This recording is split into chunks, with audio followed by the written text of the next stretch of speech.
काफिरों के दिमाग में क्या चल रहा है ये हमारी समझ से बाहर है।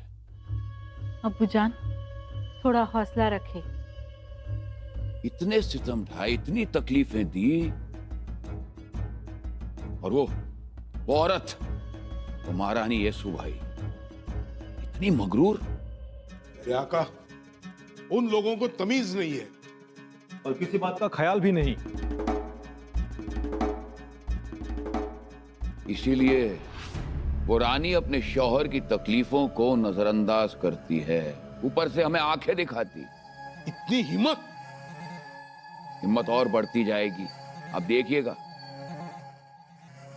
अब वो बना बनाया छत्रपति, वो राजा राम, वो हमारे खिलाफ जंग लड़ेगा, मगर ये हमारे साथ नहीं आएंगे, हमारी पनाह में नहीं आएंगे। आपकी पनाह में कौन नहीं आया है? हिंदुस्तान के सारे राजा महाराजाओं ने आलमगीर की पनाह ली है। ये लोग अलग हैं, इनका ढांचा अलग है, इनकी बनावट अलग है। हम भी कभी कभी सोचते हैं किस मिट्टी के बने हैं ये लोग, सिवाने इनकी रगों में कैसा खून भरा है। हाँ, कैसा खानदान है ये। इनकी रगों में स्वराज, इनकी रूह में स्वराज, इनके खून में स्वराज, इनके बदन में स्वराज, हर जगह स्वराज, मर मिटने के लिए तैयार हैं। सिवा की सोच को बरकरार रखने के लिए ये अपनी जान की बाजी लगा लेते हैं, और दूसरी तरफ हमारी औलाद को देखिए, अपने वालिद के खिलाफ शमशेर उठाते हैं। दोनों भाइयों में बनती नहीं है, एक दूसरे के खून के प्यासे हैं। और वो महारानी अपनी खुद की औलाद को तख्त पर नहीं बैठाती है, उसके बदले अपने शौहर के सौतेले भाई को तख्त पर बैठाती है। या खुदा, जहांपना, मगर हम उस अच्छाई का मखौल उड़ाएंगे, सिवा की सोच को जड़ से उखाड़ फेंकेंगे। मुकरब खान, संबा और वो पंडित, उनके नाखून निकालो, सारे नाखून। उसके बाद पनाहलगढ़, सिंहागढ़ और पुरंदर, इन सब पे घेरा डालो, सब पे घेरा डालो। जी जहांपना। खुदा,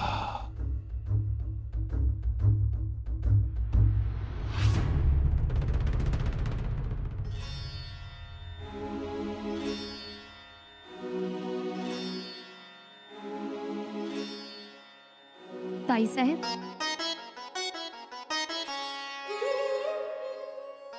ताई साहेब,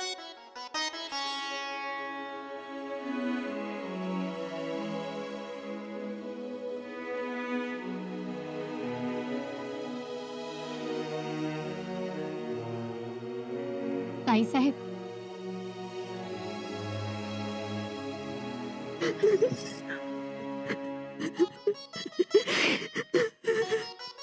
ताई साहेब,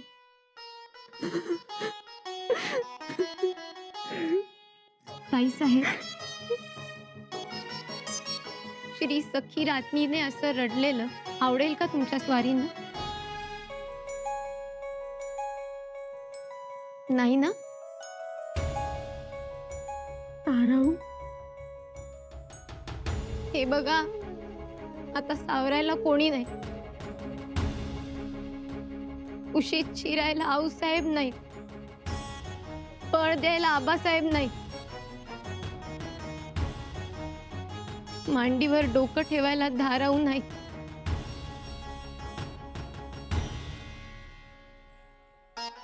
कळतंय हो आम्हाला,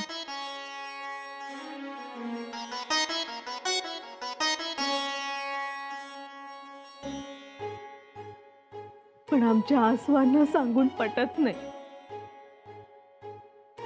दुःख बहिरं झालंय आमचं, ऐकूच येत नाही त्याला, म्हणून हे उमाळे येत आहेत. पण हेच उमाळे भर दरबारात थांबले होते ना?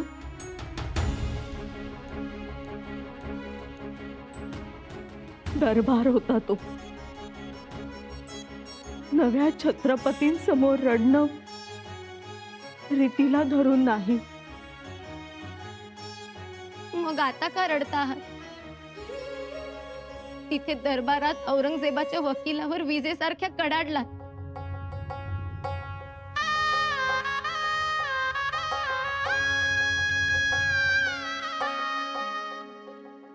ताराऊ, एवढा बाका प्रसंग असताना तुम्ही पुन्हा उभ्या राहिला. एवढंच नाही तर एक छत्रपती कैदेत असताना तुम्ही दुसरा छत्रपती सिंहासनावर बसवला. हो, बसवलं. एवढंच नाही तर एक नवा पायंडा पाडला. छत्रपतींसाठी स्वतःच्या मुलाला सिंहासनावर न बसवता तुम्ही आपल्या दीराला सिंहासनावर बसवलं. असा कसा निर्णय घेतला तुम्ही? निर्णय चुकीचा घेतला का? ते आम्हाला नाही माहित. कदाचित तो बरोबर असेलही, पण स्वतःच्या मुलाचा सिंहासनावर हक्क असताना तुम्ही आपल्या दीरास. तो विचार आमचा नाही, आमच्या महाराजांचा आहे.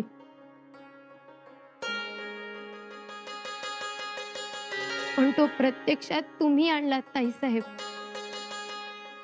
सावत्रपणाचा स्पर्श कसा झाला नाही तुम्हाला? ताईसाहेब, केवढा हा त्याग.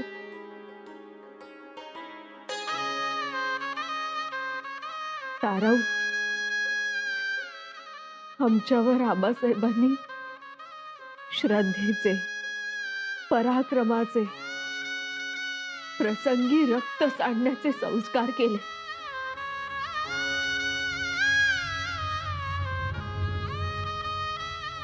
ताईसाहेब, छत्रपतींच्या गळ्यात कवड्यांची माळ असली तरी सबंध आयुष्याला कवडी करण्याची शिकवण हौसाहेबांनी दिली आम्हाला. आम्ही वेगळं काय करतोय? ताईसाहेब, आज आपल्यावरती आकाश कोसळले. महाराजांची कैद, उंटावरून काढण्यात आलेली त्यांची धिंड, शत्रू सरदारांचं स्वराज्यावरचं आक्रमण,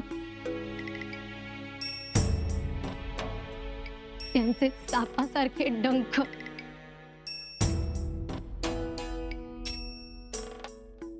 आणि या गोष्टींनी खचून न जाता तुम्ही खंबीरपणे उभ्या आहात.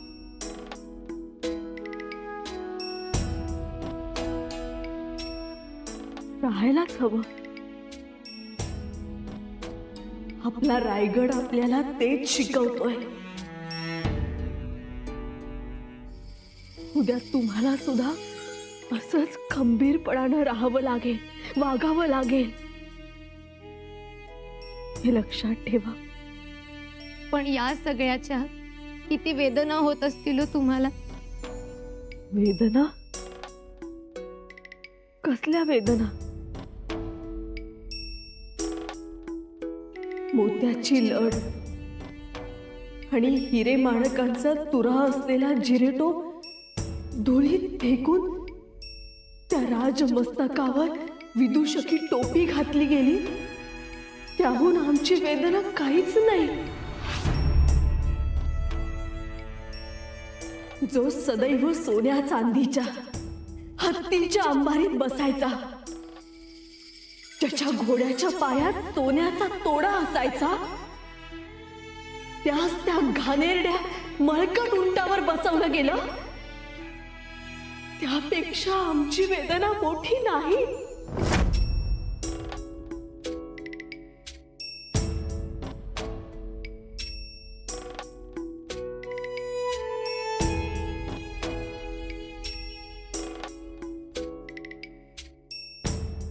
परंतु एक निश्चित,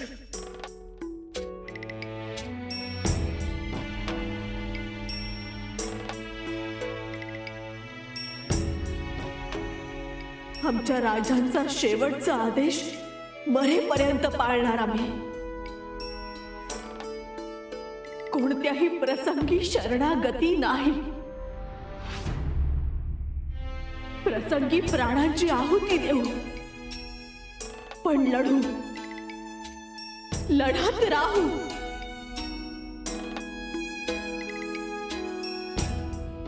आम्ही रणझुंजार शूराची सकल सौभाग्य संपन्न पत्नी आहोत.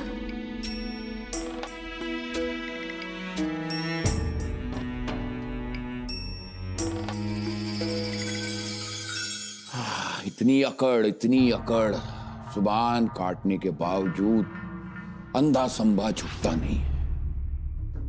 संभा की सोच कुछ समझ में नहीं आती. गुस्ताखी माफ हो अबूजान, लेकिन अब बस आप ये सब रोक दो. नहीं, कभी नहीं.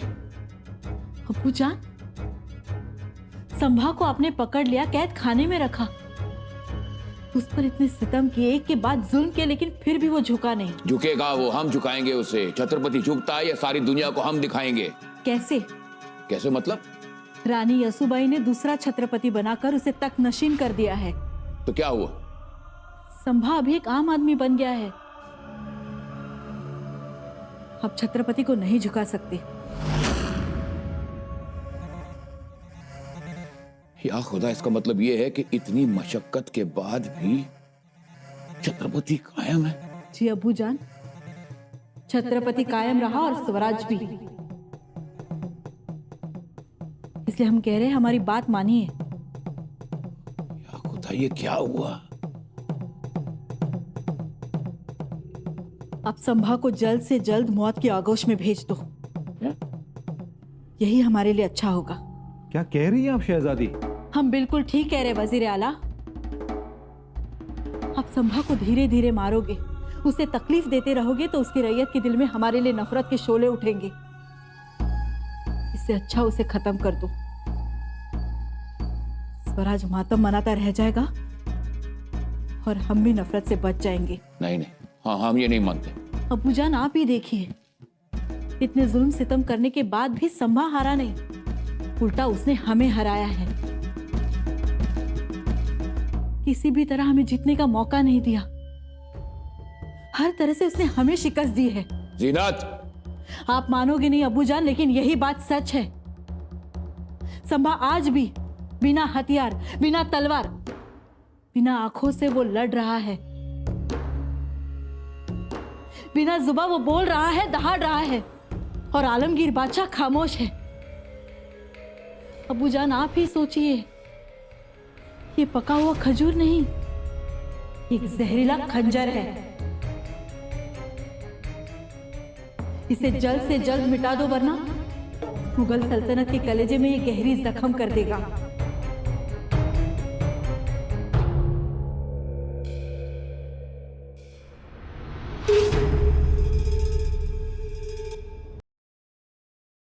वजीर आला, वो मैं...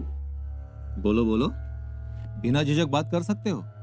मेरी आपसे दरख्वास्त है, क्या आप बादशाह सलामत से सलाह मशवरा कर सकते हो? किस बारे में? देखिए, संभाजी राजे मुगल सल्तनत के कैदी हैं.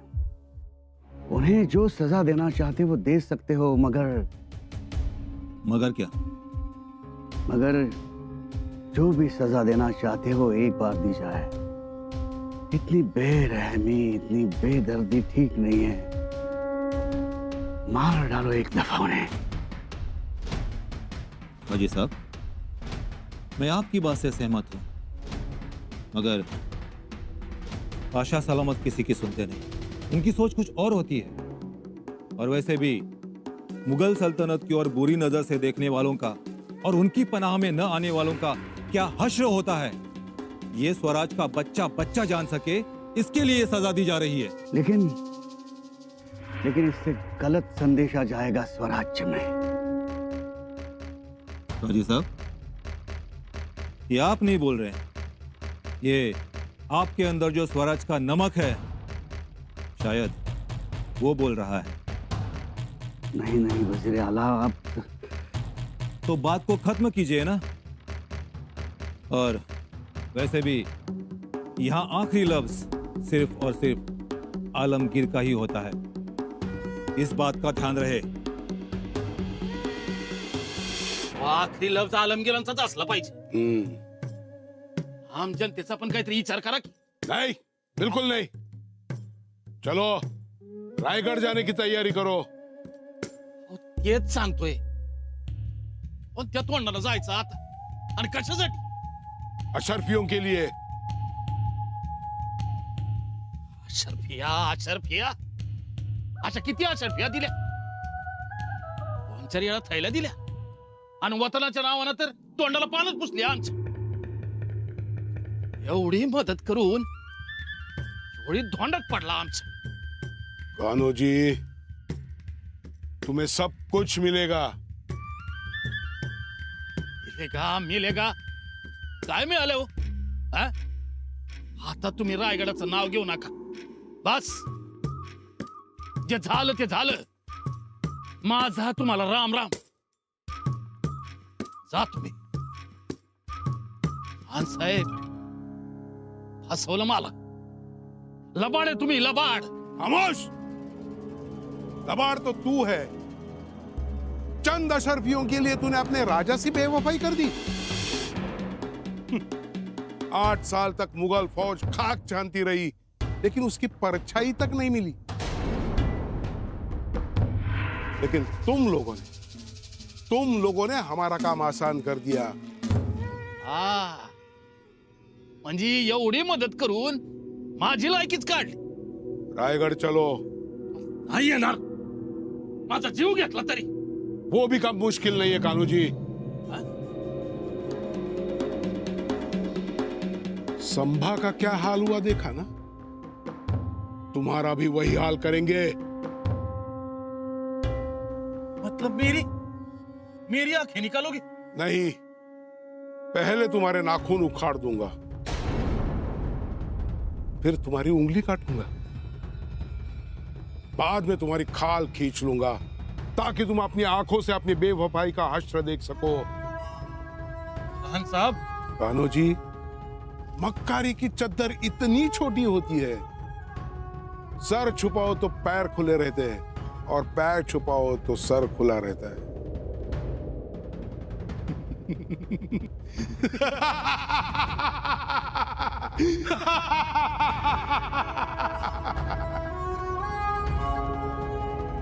आता प्रत्येक निर्णय हा वेगाने घ्यायला हवा। हो ताई साहेब। स्वराज्याचे सिंहासन मोकळे राहिले नाही, त्या सिंहासनावर पुन्हा छत्रपती बसले, ही गोष्ट औरंगजेबास न रुचणारी। पण भीती एकाच गोष्टीची वाटते, तो औरंगजेब या राज्याभिषेकाचा राग आपल्या दादा महाराजांवर तर काढणार नाही ना? काढणार, कारण त्याला स्वराज्यात छत्रपती ठेवायचेच नव्हते, पण त्याची ही इच्छा कदापिही पूर्ण होणार नाही। वहिनीसा, आम्हाला संमती द्यावी, आम्ही फौज घेऊन निघतो आणि त्या औरंगजेबाचे पारिपात्य करतो। ही गोष्ट एवढी सोपी नाही बाळराजे। घराचे आडे वाळवीने पोखरले, तुळ्यातून भिरून नांदत आहे, अशा वेळी संयम ठेवायचा। कसा ठेवायचा संयम? आपल्या आबासाहेबांना आठवून ते नेहमी म्हणत असत, प्रत्येक वेळी घोडाच फेकायला हवा असं नाही, तर कधी कधी ढाल फेकूनही पळता यायला हवा। म्हणजे बचाव करायचा। हो, बचाव करायचा, पण युद्धाचा पवित्रा घेऊन। दाईसा, तुम्ही गडकोट सुरक्षित ठेवण्याचे आदेश द्या, गडावरील शिबंदी सज्ज राहण्यास सांगावे। जी वहिनीसा। मोगल सैन्य रोरावत आलं तरीही त्याला प्रतिकार हा करायचाच। युद्ध संपलेलं नाही, ते आता सुरू होईल। राणीसाहेब येसुबाईंच्या आणि छत्रपतींच्या आदेशानुसार पुन्हा युद्धाची तयारी सुरू झाली। लढण्याचा बाणा पुन्हा मर्द मावळ्यांच्या मनात कारंजासारखा उफाळून आला। स्वराज्याच्या माहेर घराला आणि महाराष्ट्र लक्ष्मीच्या महनमंगल राजमंदिरास राखण्यासाठी पुन्हा वाड्या वस्त्यावरची तरुणी पोरं हातात शस्त्र घेऊन तटाटून उभी राहिली. शेतापोतावरची झोपडी किल्ला झाली. बांधावरच्या गवतास भाले फुटू लागले. सह्याद्रीच्या उभ्या पत्थरास ही लखलखती धार चढू लागली. काहीही करून स्वराज्याच्या सौभाग्याचा हा भगवा रायगडाच्या अभेद्य बुरुजावर फडकवत ठेवायचाच होता.